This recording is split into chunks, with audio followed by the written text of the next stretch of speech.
चलिए सुनते हैं एक बिल्ली की कहानी। किसी गांव में एक शरारती बिल्ली रहती थी जिसका नाम चंचल था। चंचल की हरकतें पूरे गांव में मशहूर थीं।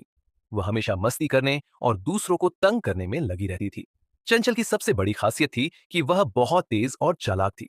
जब भी कोई चूहा उसके पास आता, वह उसे पकड़ने की कोशिश करती, लेकिन अगर पकड़ा न जाए तो चंचल उस चूहे को तंग करने के नए नए तरीके निकालती। गांव के लोग उसकी इन हरकतों से परेशान थे, लेकिन चंचल को यह सब बहुत मजेदार लगता था। एक दिन गांव की अम्मा ने छत पर दही का मटका रखा था। चंचल ने अपनी नाक ऊपर उठाई और सोचा, वाह, दही खाकर तो मजा आ जाएगा। वह चुपके चुपके छत पर पहुंची और मटके को गिरा दिया। मटके का दही पूरे आंगन में फैल गया। अम्मा ने देखा तो चिल्लाई, अरे बदमाश बिल्ली, फिर से शरारत कर दी। लेकिन चंचल ने जल्दी से छत पर छलांग लगाई और गायब हो गई। गांव के रामू काका की मुर्गियां चंचल का सबसे बड़ा निशाना थीं।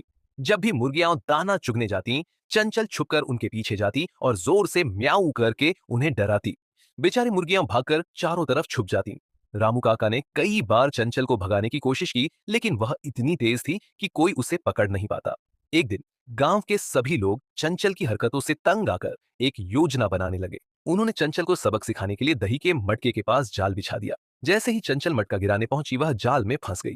गांव के बच्चे खुश होकर नाचने लगे। अब तो पकड़ी गई बदमाश बिल्ली। लेकिन जब चंचल ने मासूम आंखों से सबको देखा, तो सभी का गुस्सा थोड़ा कम हो गया।